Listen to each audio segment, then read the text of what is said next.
Praise the lord. ప్రియమైన సహోదరులందరికీ mirror of Christ తరపు నుంచి శుభాలు. ప్రియమైనటువంటి వాళ్ళారా, మీరందరూ ఎలా ఉన్నారు? బాగున్నారు కదా?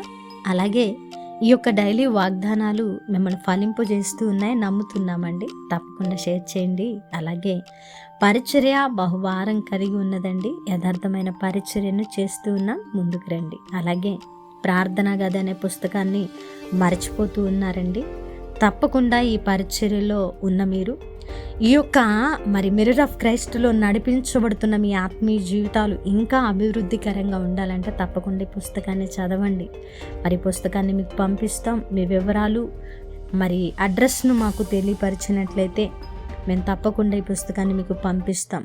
వీటి వివరాల గురించి తెలుసుకోవాలన్న వారు తప్పకుండా కాల్ చేయండి.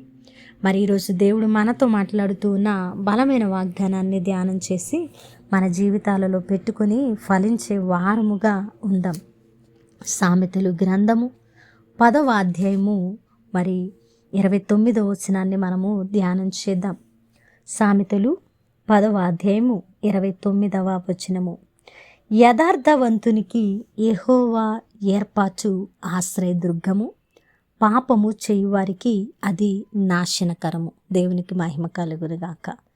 ప్రియమైన దేవుని బిడ్డలారా, ఈరోజు దేవుని సన్నిధిలో నిందారహితులముగాను యథార్థంగాను మనము కొనసాగే వారంగా ఉండాలని, ఈరోజు మనం యథార్థవంతులముగా ముందుకు వెళుతూ ఉంటే ఆయన ఏర్పాటులో, ఆయన సంకల్పంలో, ఆయన చిత్తములో ఆయన మన జీవితాలలోకి ఏది ఏర్పాటు చేసినా కూడా దానిని ఆశ్రయదుర్గముగా మనము స్వీకరిస్తామని భక్తుడు ప్రస్తావించిన అద్భుతమైన వాక్యము ద్వారా దేవుడు మనతో మాట్లాడుతూ ఉన్నారండి. అవును కదా, మనము దైవిక చిత్తంలో ఉన్నప్పుడు ఏది కూడా మనల్ని పెళ్ళగించలేదు. నిజంగా దైవ చిత్తంలో కొనసాగుతూ ఉంటే, ఆయన యందు విశ్వాసం ఉంచి నిరీక్షణతో యథార్థంగా ముందుకు వెళుతూ ఉంటే, ఆయన మన జీవితాలలో ఏ ఏర్పాటు చేసినా కూడా దానిని ఆశ్రయదుర్గంగా చేసుకుని మనం బలంగా ముందుకు వెళ్ళే వారంగా ఉంటాం. ఒకవేళ అలాగున లేకుండా పాపము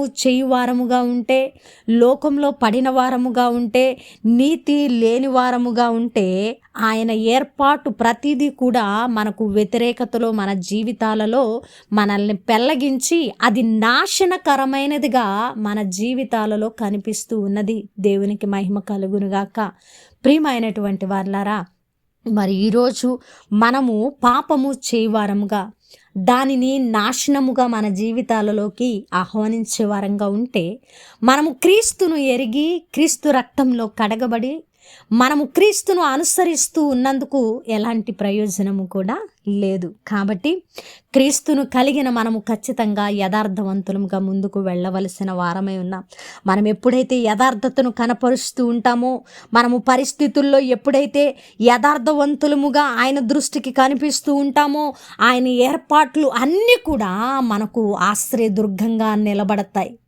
వాటిని ఆధారము చేసుకొని మనము ఎక్కలేని ఎత్తైన కొండడాన్ని దానిని ఆధారము చేసుకొని మనము ఎక్కలేని ఎత్తైన కొండ ఎక్కడానికి అవకాశం ఉంటుంది. కాబట్టి ప్రియమైనటువంటి వాళ్ళారా, వాస్తవాన్ని గ్రహిద్దాం. వాక్యంలో చెప్పబడిన ప్రతి మాటను మన జీవితాలకు అన్వయించుకుని, లోటుపాటులు ఉంటే సరిచేసుకొని భక్తి జీవితంలో యేసు మార్గంలో నడుస్తూ ఆయన నీతిని, ఆయన యొక్క రాజ్యమును వెతుకుతూ ముందుకు వెళదాం. ఈరోజు దేవుడు మాట్లాడిన ప్రతి మాటను బట్టి ఆయన యథార్థవంతులకు చేసే ఏర్పాటు ఆశ్రయదుర్గమని నమ్మి, పాపము చేసేవారికి అది నాశనముగా వారి జీవితాలను కృంగదీస్తుందని విశ్వసించి మనము యథార్థవంతుల జాబితాలో నిలవబడదాం. వినవాక్యము ఫలింపు కొరకు ప్రార్థన. పరిశుద్ధుడా, ప్రేమ కలిగిన తండ్రి, మీకు వందనాలు. అద్భుతమైన వాక్కు ద్వారా మాతో మాట్లాడి మా హృదయాలను కట్టి బలపరిచినందుకు వందనాలు. అవును ప్రభువా, మీ ఏర్పాటు మా జీవితాలలో యథార్థంగా ఉన్నప్పుడు ఆశ్రయదుర్గముగా మారునట్లు కృప చూపించండి. అయా పాపము చేయువారితో కూడి మేము మీకు విరోధముగా లేవక, మా జీవితాలను నాశనము చేసుకోక, నాయనా ప్రభువా, జ్ఞానము చేత వివేచన చేత అయా గ్రహింపు కలిగిన వారముగా మీలో నిలవడానికి సహాయం చేయండి. ఎవరైతే ఈ మాటలను గ్రహించి వాక్యాన్ని పట్టుకొని ముందుకు వెళ్ళడానికి ఇష్టపడుతున్నారో వారి పట్ల నెరవేర్చమని, అలాగే తండ్రి పరిచర్యకు సహకరిస్తున్న వారిని దీవించండి, లైవ్లో పాల్గొంటున్న వారిని దీవించండి, వాక్యాన్ని ప్రభువా విని గ్రహించి అనుసరించి జీవితాలలో పెట్టుకుంటున్న వారిని దీవించమని, అయా చేస్తున్న ప్రార్థనలకు దీవెనలు జవాబులు ఇచ్చారని నమ్ముతూ ఈ ప్రార్థన నజరేయుడైన యేసుక్రీస్తు నామమున సమర్పించి అడిగి వేడుకుంటున్నాము తండ్రి, ఆమేన్. ప్రియమైన దేవుని బిడ్డలారా, విన్న వాక్యాన్ని తప్పకుండా షేర్ చేయండి, అలాగే పరిచర్యకు సహకరిస్తారని విశ్వసిస్తున్నాను. దేవుని చిత్తమైతే మరల కలుసుకుందాం. దేవుడు మేము దీవించును గాక. ఆమేన్.